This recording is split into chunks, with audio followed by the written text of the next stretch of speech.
sehingga membuat masyarakat takut untuk membeli produk MS2 dan memilih tidak membeli produk MS2 sehingga secara otomatis menurunkan omset penjualan. Dan akibat dari adanya kejadian ini menjadikan psikis saksi korban menjadi terganggu. Karena pada saat kejadian saksi korban sedang dalam kondisi hampir 6 bulan, terdakwa mengucapkan kata-kata yang sangat menyakitkan dan menyumpahi anak saksi korban cacat, sehingga ucapan tersebut sangat mengganggu kondisi mental psikis saksi korban sebagai ibu hamil. Saksi korban mengalami stres berat sampai mengalami pendarahan sebanyak 3 kali dan sempat harus dirawat di rumah sakit karena saksi korban sangat khawatir terhadap kondisi anak saksi korban, di mana setiap anak saksi korban dihantui rasa takut bukan karena jenis kelamin anak saksi korban, tetapi karena saksi korban ingin anak saksi korban bernama saksi korban lahir dalam keadaan sehat dan normal. Sehingga ketika baru saja saksi korban melahirkannya, saksi korban tanya pada dokter, bukan anak saya laki-laki atau perempuan, melainkan anak saya normal enggak, tangannya lengkap seperti majelis hakim senjata.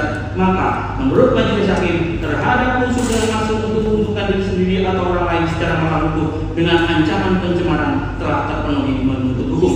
Menimbang bahwa oleh karena seluruh unsur dalam pasal 45 ayat 10 huruf A junto pasal 27 ayat 2 huruf E Undang-Undang Nomor 11 Tahun 2008 tentang Informasi dan Transaksi Elektronik dengan terakhir berubah dengan Undang-Undang Nomor 1 Tahun 2024 tentang perubahan kedua atas Undang-Undang Nomor 11 Tahun 2008 tentang Informasi dan Transaksi Elektronik telah terpenuhi, maka terdakwa dinyatakan telah terbukti melakukan tindak pidana sebagaimana yang didakwa dalam dakwaan alternatif ke 1 penuntut umum. Menimbang bahwa oleh karena terdakwa dinyatakan terbukti secara sadar dan yakin dalam melakukan tindak pidana sebagaimana yang didakwa dalam dakwaan alternatif 1 penuntut umum, maka majelis hakim akan mempertimbangkan tidak akan mempertimbangkan alternatif kedua penuntut umum. Menimbang bahwa terhadap pembelaan terhadap terdakwa dan atau penasihat hukum terdakwa secara tertulis dan bukti-bukti surat yang diajukan di ruang persidangan telah perlu dipertimbangkan dalam menjatuhkan berat ringannya hukuman yang dijatuhkan kepada terdakwa.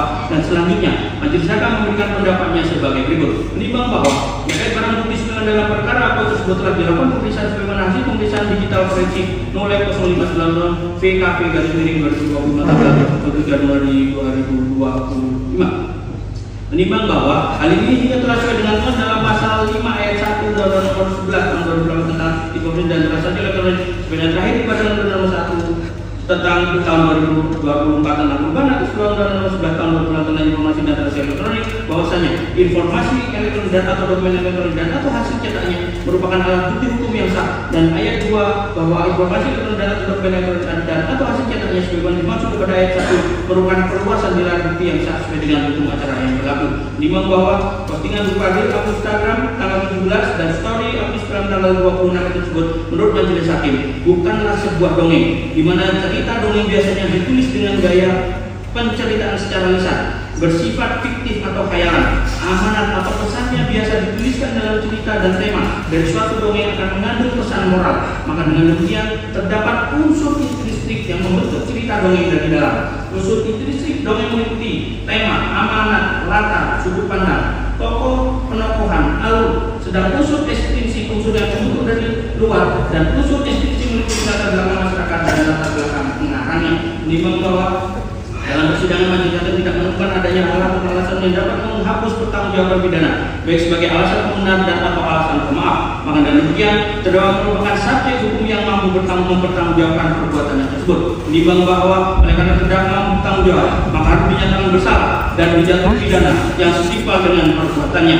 Menimbang bahwa oleh karena ancaman pidana pasal tersebut adalah kumulatif, penjara dan denda, maka kepada terdakwa selain dijatuhi pidana juga dijatuhi pidana denda dengan ketentuan apabila pidana tersebut tidak dibayar maka diganti pidana kurungan. Menimbang bahwa dalam perkara ini oleh karena terdakwa telah dikenakan penahanan yang sah, maka berdasarkan pasal 22 ayat 4 Kitab Undang-Undang Hukum Acara Pidana, majelis hakim menetapkan agar masa penahanan yang telah dijalani oleh terdakwa berkurangan seluruhnya dari pidana yang dijatuhkan. Menimbang bahwa oleh karena terdakwa ditahan dan penahanan terhadap terdakwa dilandasi alasan yang cukup, maka perlu ditetapkan agar terdakwa tetap berada dalam tahanan. Menimbang bahwa terhadap barang bukti yang diajukan di persidangan itu selalu dipertimbangkan sebagai berikut. Menimbang bahwa terhadap barang bukti berupa 1 buah banner reel hasil screenshot, 1 buah banner reel hasil tampilan akun TikTok atas nama Mami Online serta postingan yang merupakan satu kesatuan yang berat perkara, maka terhadap barang bukti tersebut tetap terlampir dalam berkas perkara. Menimbang bahwa terhadap barang bukti berupa 1 unit handphone iPhone 12 promek beserta SIM-card yang telah digunakan untuk melakukan pinjaman serta mempunyai nilai ekonomis, maka perlu ditetapkan agar barang bukti tersebut dirampas untuk negara, direset ulang sehingga tidak ada data tertinggal di memori penyimpanan. Menimbang bahwa terhadap barang bukti berupa satu buah flash disk kualitas bayar kapasitas 8 MB yang telah disita dari saksi korban Sandi Purnamasari, maka dikembalikan kepada saksi korban Sandi Purnamasari. Menimbang bahwa untuk menjatuhkan pidana terhadap terdakwa, maka perlu dipertimbangkan untuk kedua keadaan yang memberatkan dan yang meringankan terdakwa. Keadaan yang memberatkan, perbuatan terdakwa mengakibatkan pencemaran nama dan atau nama baik orang lain.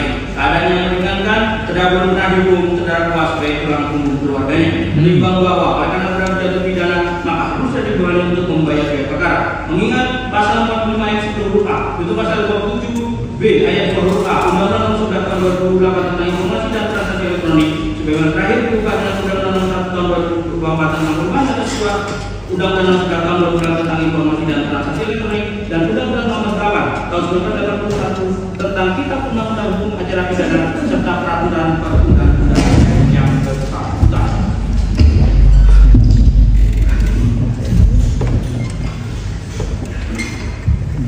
Mengadili menyatakan terdakwa Andrena Isa Zeka bin Asarul Zeka terbukti secara sah dan meyakinkan bersalah melakukan tindak pidana dengan sengaja dan tanpa hak mendistribusikan informasi elektronik dan atau dokumen elektronik dengan maksud untuk menguntungkan diri sendiri atau orang lain secara melawan hukum dengan ancaman pencemaran sebagaimana dalam dakwaan alternatif ke-1 penuntut umum.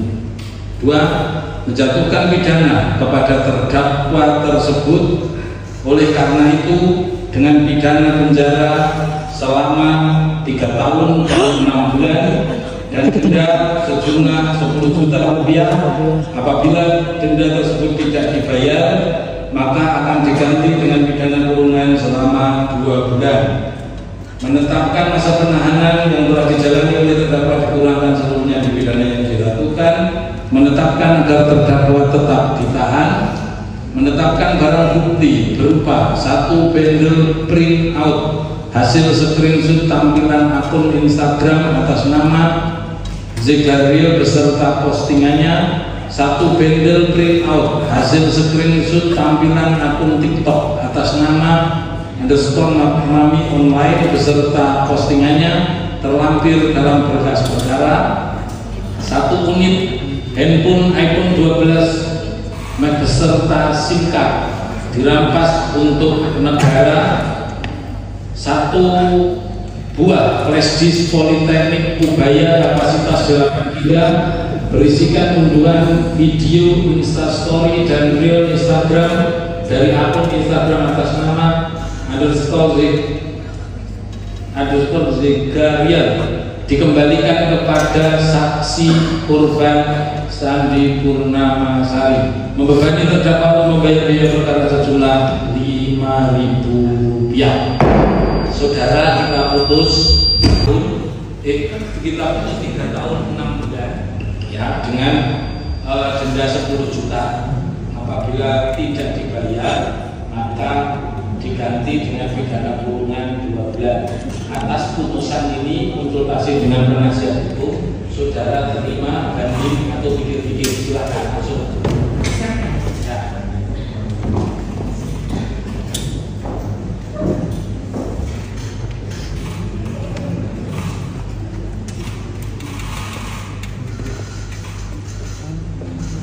Ya, silakan.